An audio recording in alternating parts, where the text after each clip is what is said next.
Do you believe that pleasure is freedom? What if I told you that what you call pleasure, the food you devour, the screen you cannot let go of, the bodies you pursue, might just be a disguised prison, a silent way to keep you enslaved? Carl Jung, the explorer of the human mind, warned us, cheap pleasure does not set you free, it chains you. In this video, you will understand why the moments of pleasure you chase may only be burying your deepest wounds, and how to recognize the difference between true pleasure and the anesthesia that distances you from who you really are. If topics such as psychology, philosophy, and the darkness of the human soul interest you, subscribe to the channel now. But first, do you believe that the pleasure we pursue today brings us closer to or distances us from true freedom? Leave your opinion in the comments.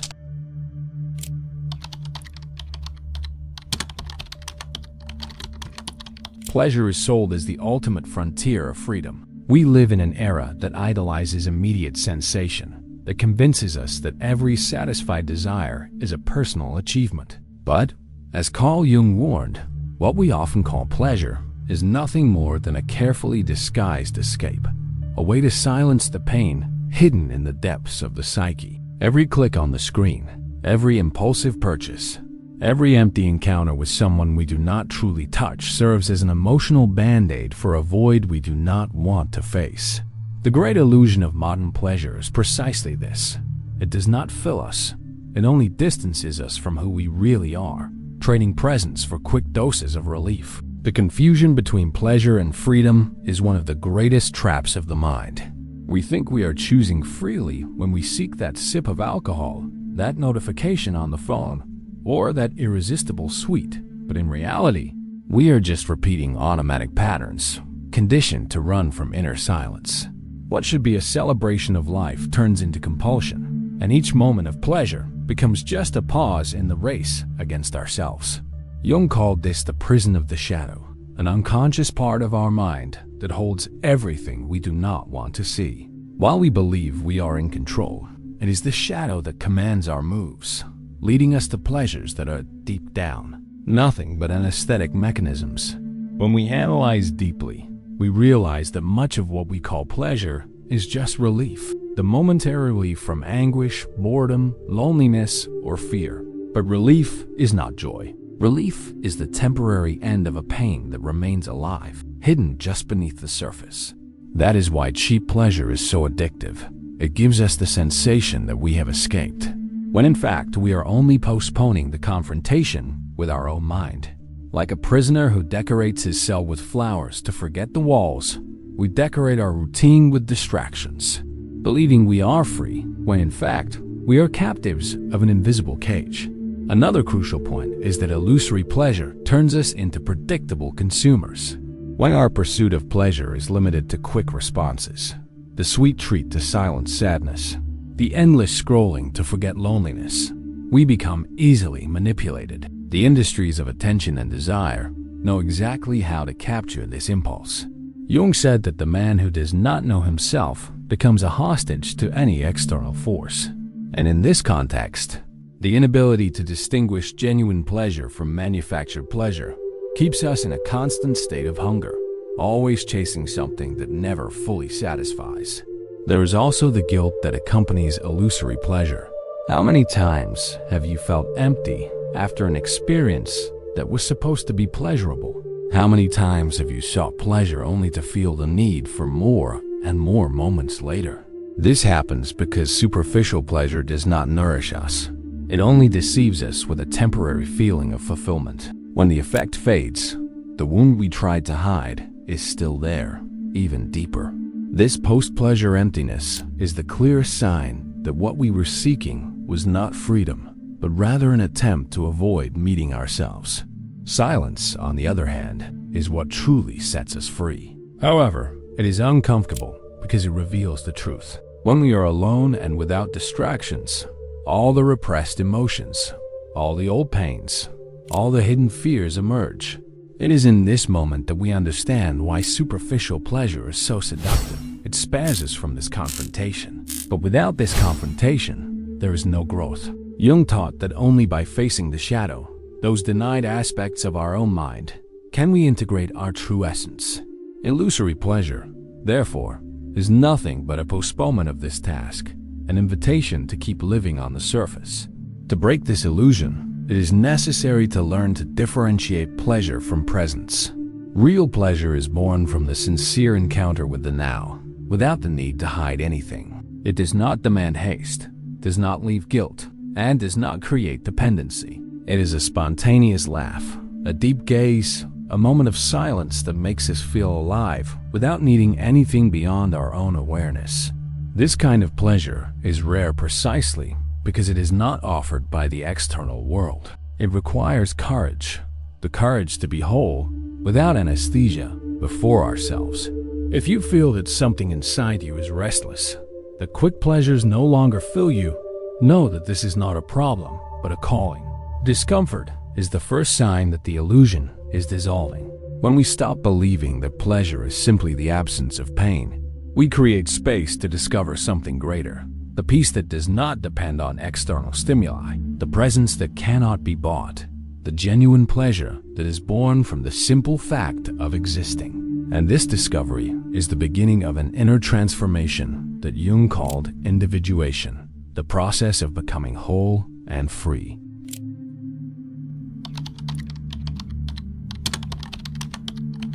Every addiction begins as a whisper, almost imperceptible, a quick solution to a pain we do not want to face.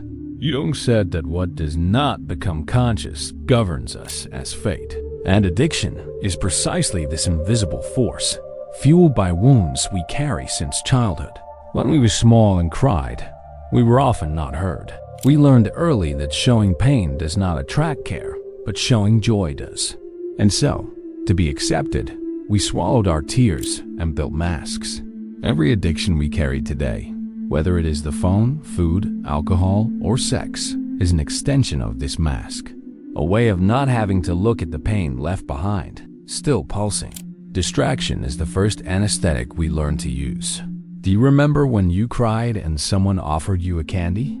Since then, our mind associates pleasure with immediate relief, as if any discomfort must be quickly muffled. We grow up believing that happiness is the absence of pain, and not its integration. That is why, when we stay silent for too long, we feel an almost unbearable discomfort. It is Jung's shadow trying to speak. It is the sum of all repressed emotions, of the truths we swallowed, of the wounds that have not healed. Addiction, in this sense, is not about pleasure itself, but about escape. It prevents us from hearing the voice that matters most, our own. Silence, for those who live on distractions, is like a monster. It exposes what is broken. That is why we run so much. We cannot stand being alone with ourselves. How many times have you picked up your phone without even knowing why? How many times have you opened the fridge without being hungry, just to fill an internal void? This automatic behavior is the mind trying to escape the discomfort of the now. Each tap on the screen, each sip, each excess is a brick we build between us and our own truth. But Jung warned, what you resist persists. The more we run, the more the shadow grows, the more the emptiness expands. The true root of addiction is not the object itself. It is not the cigarette, the drug, or the series you binge watch. Addiction is the fear of being alone, the dread of facing the inner mirror. It arises from the difficulty of dealing with our own mind when there is nothing to distract us. When the screen goes dark, when the noise ends, when people leave, there is only you. And it is at this moment that everything buried comes to the surface. The grievances, the insecurities, the feeling of not being enough. Addiction is just a symptom of this internal abandonment, a desperate way to avoid facing what hurts. But here is a truth that few have the courage to hear. Addiction is also a cry for help.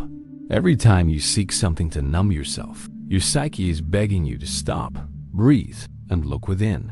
It is as if the soul says, I need you, not what you consume. The problem is that we confuse this hunger with a desire for external things, when in fact everything we seek is inside us. Jung called this individuation, the process of uniting the fragmented parts of who we are, of integrating our shadow so that it stops controlling us. As long as we ignore this journey, addiction grows stronger. Facing silence is the first key to breaking this cycle. When you allow yourself to be in peace, without music, without screens, without distractions, what arises may be frightening. Maybe there will be crying, maybe anger, maybe a feeling of emptiness so great that it seems impossible to cross. But it is precisely in this discomfort that healing begins. Addiction cannot withstand presence because it requires courage. The courage to feel, to listen, to face. And only those who go through this crossing discover that what seemed like a monster is, in fact, a lost part of themselves, waiting for acceptance. Of course, this is not easy. Modern society was built to keep us busy, doped with stimuli, always with something to consume. Everything out there wants your attention. Ads, social networks, endless series, ultra-processed foods. Not because these things are good for you, but because it is profitable to keep you hungry. A man or a woman who knows themselves, who does not depend on addictions, is too free to be manipulated. That is why rejecting cheap pleasure is an act of rebellion. It is declaring that you will no longer be a slave to distractions that feed nothing but your shadow. And the most curious thing is that when we begin to break the cycle, something extraordinary happens. True pleasure begins to emerge, not as a drug, but as an encounter. Suddenly, a deep conversation is worth more than 1,000 notifications. Silence stops being an enemy and becomes a refuge. The touch on the skin is felt, and not just used. You stop seeking pleasure to forget yourself and begin to seek it to celebrate. This is the point where addiction loses its strength and presence takes its place. The world remains noisy, but inside you something rare begins to grow. Peace.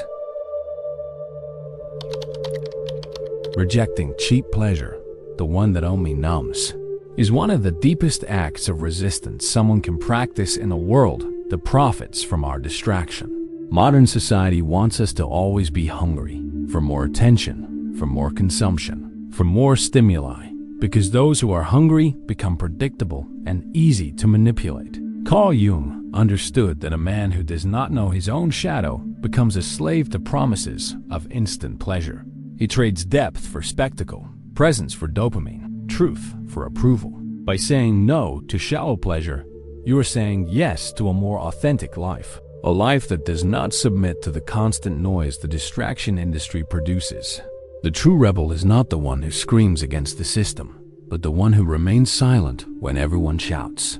It is the one who chooses to savor a moment instead of devouring it without feeling anything. It is the man or woman who can sit in silence, enduring the discomfort that the absence of stimuli reveals. Resisting shallow pleasure means letting the emptiness manifest, facing the inner hunger, and realizing that what is missing is not out there, but inside us. This is a kind of resistance that demands an almost superhuman strength these days. The strength not to get lost in the avalanche of stimuli that promise disposable happiness.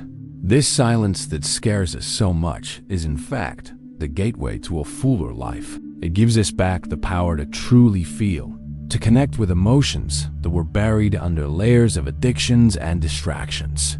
True pleasure is not the one that makes noise, that screams for attention, or that comes with guilt. It is almost imperceptible, but it is deep. It is in the spontaneous laughter that arises when we feel safe, in the hug that asks for nothing in return, in the coffee slowly sipped while life passes outside. This type of pleasure is not sold on shelves, is not distributed by algorithms, and cannot be manufactured. It is born from presence. When we stop numbing ourselves, something changes within us. That artificial pleasure that seems so necessary loses its shine, and we begin to seek something truer. Notice, it is not about denying pleasure, but about purifying it, about transforming it into something that elevates us instead of numbing us.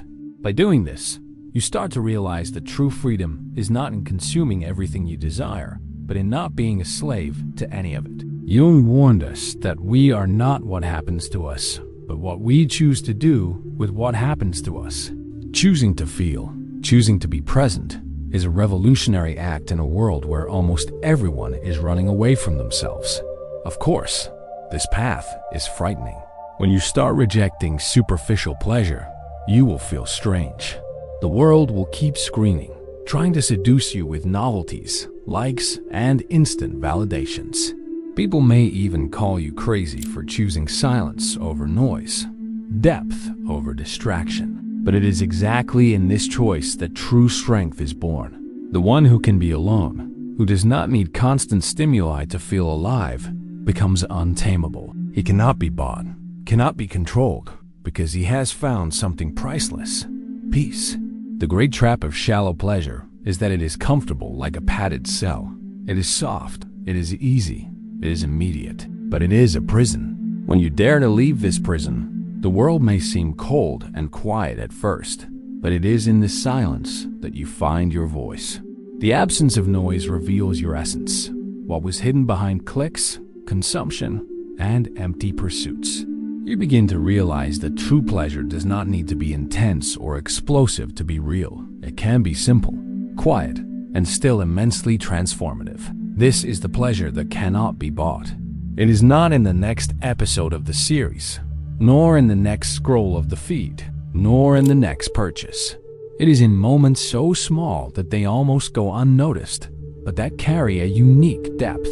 A sincere look, a sunset watched in silence, a conversation that makes you feel truly seen. These are the pleasures that heal instead of numb. And that is precisely why they are so rare. No one profits when you are whole. No one gets rich when you need nothing more than being present.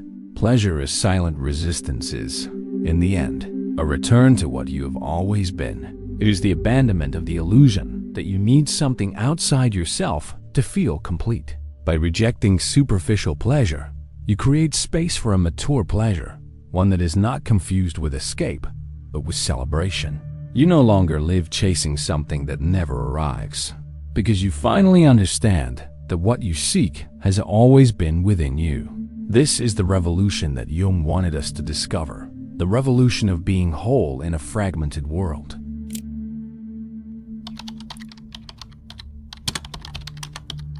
Real pleasure does not scream. It does not show up in the form of notifications, flashing lights, or promises of instant happiness. It is silent, almost shy, and perhaps that is why it is so ignored in today's society, which idolizes speed and excess. When we talk about rediscovering true pleasure, we are talking about a process that requires slowing down, taking a deep breath, and allowing ourselves to feel without the urgency of turning everything into consumption. Carl Jung taught us that the shadow, everything we hide within us, only loses its power when we face it head-on. The same goes for pleasure. It only stops being an escape when we experience it with presence. When we stop using it to numb pain and begin to see it as a moment of celebration and connection with who we are. The modern world has made us believe that pleasure is something that must be intense, immediate, and shareable, like an explosion that needs to be validated by others to exist. But genuine pleasure is almost the opposite of that. It is born in what is simple and slow. It lives in sincere laughter after a deep conversation, in the touch of hands that demand nothing in return, in the silence between two people who do not need words to understand each other. These moments do not produce guilt, do not leave emptiness afterward, and do not turn into regret. They are complete in themselves because they do not pretend to fill a void. They simply become part of life, like a breath of truth amid the chaos. Rediscovering real pleasure is above all relearning the difference between relief and presence. Relief is quick, almost automatic, but it always comes with a feeling of emptiness right after. It is the chocolate eaten without hunger, the message sent to fill the silence, the video watched without attention. True pleasure, on the other hand, requires a certain surrender. It does not appear when we are rushing, but when we stop. When we have the courage to be in the moment, to feel even the small imperfections of life. It is the taste of food prepared with care, the sensation of the wind on your face, the sincere gaze of someone by your side. None of this can be bought or rushed. Everything must be experienced at the right time. That is why true pleasure challenges us so much. It demands a presence that most of us have forgotten how to cultivate. It asks that we put down the phone, disconnect from the constant noise, and return to inhabiting the now. Jung said that modern man does not find God, because he does not look down enough. Perhaps it is the same with pleasure. We do not find it because we do not stop enough. We are always thinking about the next step, the next goal, the next dose of dopamine. Genuine pleasure, however, only exists when you are fully in the moment, when your mind is not divided between the past and the future. Another powerful aspect of true pleasure is that it does not make us dependent. It is not a drug that always demands more. On the contrary, it fills us in such a way that we want less, not more. A kiss truly felt is worth more than 1,000 hurried kisses. A hug full of sincerity can heal wounds that no distraction could ever reach. Real pleasure does not make us chase anything because it does not come from outside. It is born from our state of presence, from our willingness to feel without fear. That is why it is so rare. It requires courage to stop hiding behind anesthetics. This rediscovery is not simple, but it is transformative. To experience it, you must let go of the idea that everything in life must be immediate. You must accept that silence may be uncomfortable at first, because it will reveal what you are trying to hide. However, if you persist, you will discover that silence is not an enemy, but an ally. It is in silence that you begin to notice the small pleasures that once went unnoticed. The sound of the rain, the warmth of a coffee, the laughter of a child. These small experiences become enormous when you are present, and that is when pleasure begins to change its meaning. When you free yourself from the obsession with cheap pleasures, you discover something profound. Life by itself is already pleasurable, not because it is free of pain, but because you learn to savor even the simple moments. True pleasure is not about seeking something new, but about being fully in what already exists. It is not an escape from reality, but a dive into it. It is as if, for the first time, you could feel the weight of life without needing to run to numb it. This is true freedom, not depending on stimuli to feel alive, but finding vitality in each conscious breath. In the end, rediscovering real pleasure is an act of courage. Courage to stop begging for scraps of dopamine. Courage to look at yourself and understand that what you desperately seek outside can only be found within. True pleasure is the result of a mind at peace and a heart that is not afraid to feel. It does not need to be exaggerated, does not need to be shown, does not need to be explained. It simply exists, silent and deep, as a reminder that being alive is already a greater gift than any anesthetic the world can offer. Chapter 5. Individuation. Pleasure as celebration, not as anesthesia. The frantic pursuit of pleasure, so celebrated by modern society, hides a silent danger. When pleasure ceases to be celebration and turns into anesthesia, it does not free us but imprisons us. Carl Jung, when speaking about the process of individuation, made it clear that true human freedom is born from the encounter with our own essence. And this is only possible when we stop using pleasure as an escape from pain. Pleasure, when healthy, is an expression of life, a natural reflection of connection with ourselves and with the world. However, when we use it to hide wounds, it becomes a vicious cycle, like a painkiller that needs increasingly larger doses to work. Individuation, which Jung describes as the path to becoming who we truly are, requires that we stop chasing empty stimuli. It is not about accumulating intense experiences to fill an internal void, but about facing that void head-on until it no longer controls us.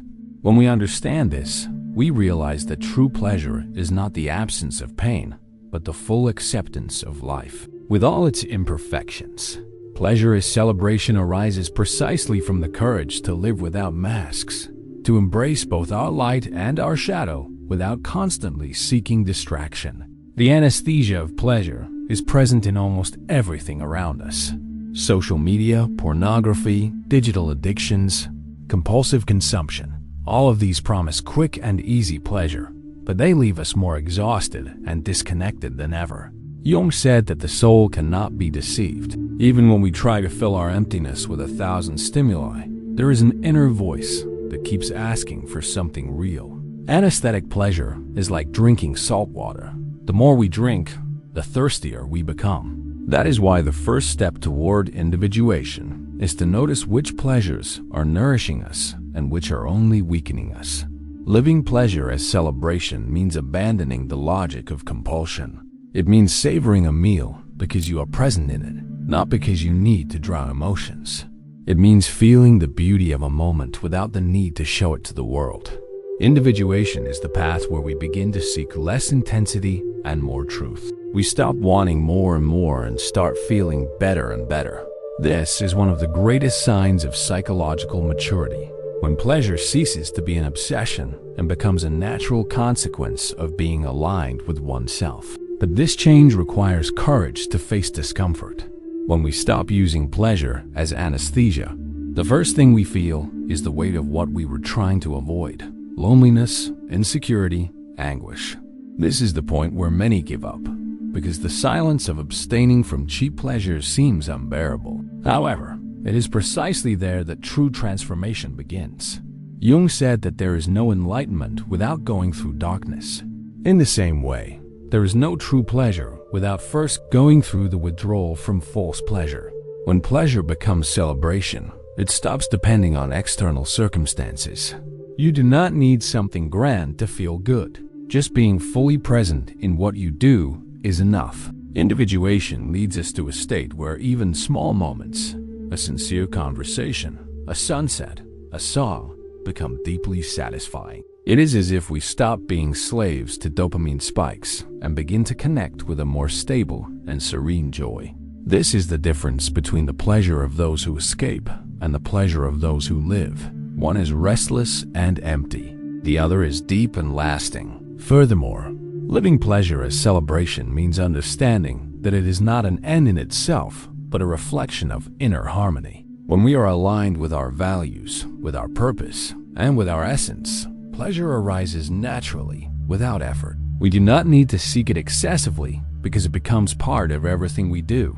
This does not mean we should deny life's pleasures, but that we should experience them without becoming enslaved by them. Pleasure should not be the center of existence, but a consequence of living fully and consciously. Individuation is, at its core, an invitation to transform pleasure into something sacred. It stops being a drug and becomes a way of honoring life. When we celebrate a moment of true pleasure, we are celebrating our own existence, our growth, our inner achievements.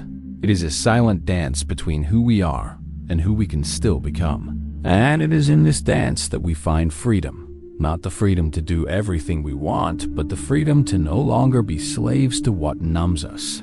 If you have made it this far, something inside you has already started to change. You have realized that pleasure, when used as an escape, is nothing but a golden cell, a momentary relief that silently steals your strength. Carl Jung's message reminds us that true freedom is not in seeking distractions, but in facing silence, in looking at the shadow, and from there discovering who you truly are. Genuine pleasure is not bought nor displayed. It is born from the intimate encounter with your own truth, and that is what makes you free. If this video made sense to you, if it made you look at pleasure with new eyes, I invite you to subscribe to the channel and share this reflection with someone who needs to hear it. Leave your comments saying which part touched you the most. I truly want to read you. Like this video, turn on the notification bell, and continue with me on this journey of self-discovery and transformation. Here, every word is a whisper reminding you that you do not need chains or anesthesia. You just need to be present and whole. Some think this was the end, but be careful. The war is not over yet. There are still things that have not been said. These two videos in front of you are not here by chance. And what if everything you believe about yourself is just a reflection of someone's gaze? Click now on one of the videos on the side and start breaking that mirror. You will have to take the risk of clicking. So, which one will you choose?